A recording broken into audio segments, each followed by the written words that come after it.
Morning everyone and welcome to Q&A Tuesday. The first one. Mark that on your calendar. 5 questions here from last week that I'm going to answer. Let's fucking get to them. I swear a lot. If you don't like that, just fuck off. Let's start off with a really easy one.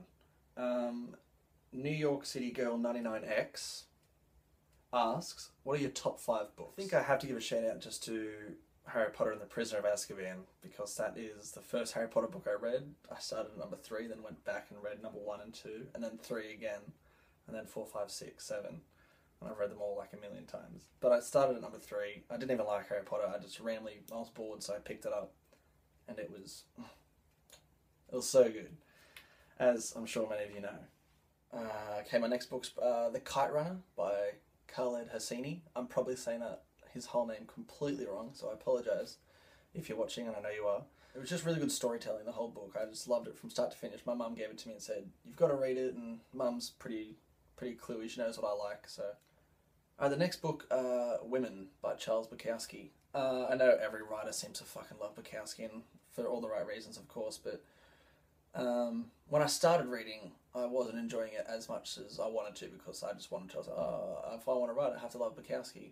So I did kind of force myself to like it, but as it went on, I was thoroughly enjoying it and his style of writing.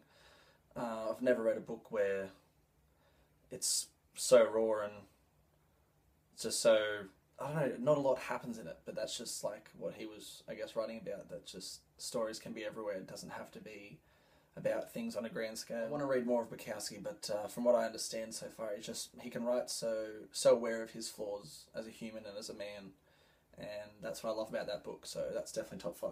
I'm trying to go really different kind of books, because every time I do finish a book, I try to read something completely different. So The Murder of Roger Ackroyd by Agatha Christie. You know, it's not a hard read, it's just a very enjoyable, relaxing read. Obviously you can guess what the plot's about. It's about trying to find out who murdered this Roger Ackroyd. And it was just, I can't really tell you why I liked it, because that would ruin the plot, but it was really good. Give it a read. Alright, so my number 1 book of all time is The Road by Cormac McCarthy. From start to finish, that book was just amazing, because it's written so simply.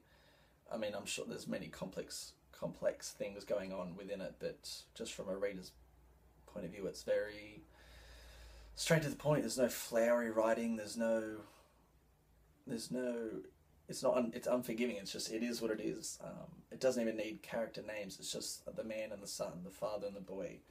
And I just loved it. It was just so fucking brilliant. I really fucking love it. It's my number 1 book. It has been for quite a while.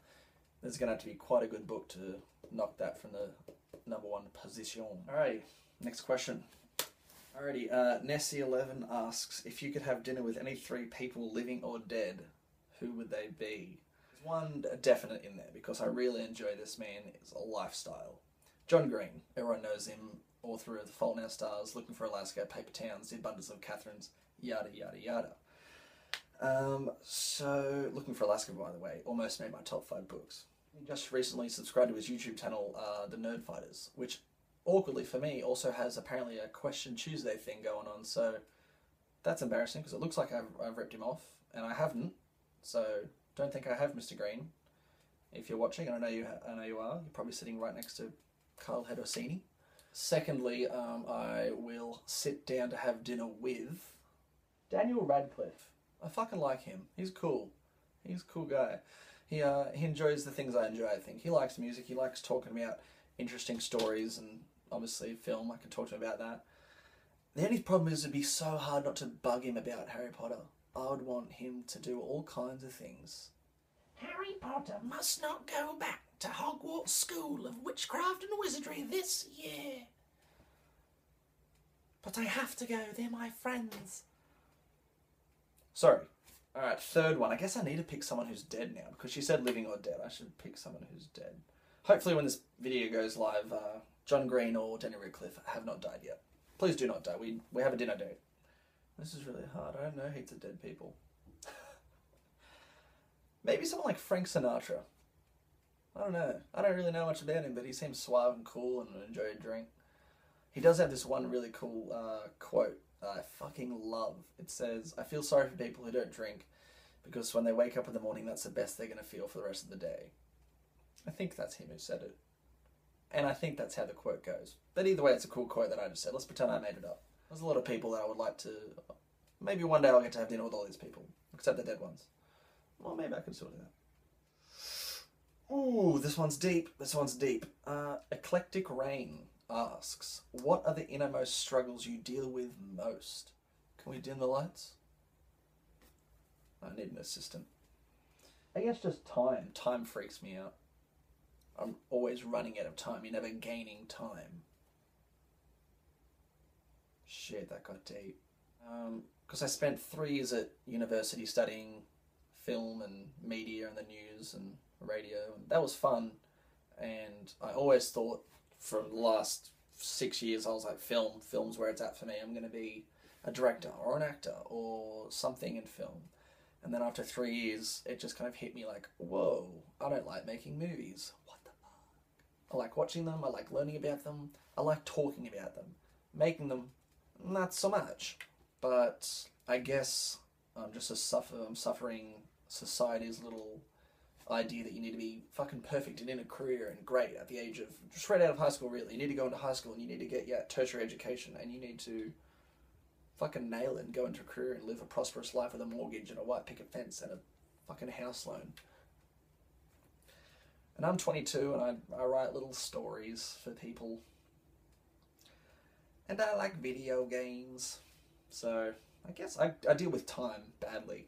Time freaks me out. So thank you for making me think about that, Eclectic Rain. Probably a shit answer. I apologise. Maybe next week I'll have some more innermost struggles. Alright. Tay Nickel asks, would you ever surprise a fan? I was about to say a van. That'd be stupid. Would you ever surprise a fan with a visit? That means, I guess, from now till death. So maybe. But right now, fuck no. That'd be so creepy. I've got 5,000 followers on Instagram. That's not famous by any means. People like Justin Bieber, they can do these things. I don't like the kid anymore. I used to defend him. That's another...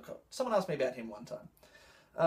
He can do these things. He rocks up someone's doors. Oh my god! Makes headlines across the world. I do it, and it's like kid who thinks he's fucking all that and more rocks up at someone's house. Very weird. Very fucking weird. I would like to hang out with a bunch of you. That'd be fun. I don't know if I'd surprise you just yet. The final question of the Dizzle is from, I don't know how you'd say this, JC? J-S-C-E-E. I don't know. Fuck that.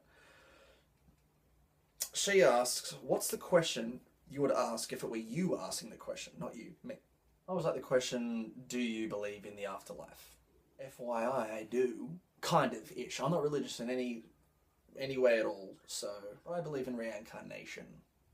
I think we've all lived another life. I'm not going to come back as like a dog or a lemur or a woman's panties. I just believe we've lived another life. I believe I was someone before I am now. And then when you die, your essence... I don't know, because maybe I just believe in that because I can't imagine when I die just blackness, no consciousness, no nothing. How can I not exist? I have to exist. I think, therefore I am. And therefore I am going to fucking reincarnate as the next Batman. That'll do. Fuck yeah. That'd be sick. That'd be sweet. Alrighty, well that concludes our first ever Q&A Tuesday. I was nervous, but it was fun, and I'll definitely want to do this next. Bye guys.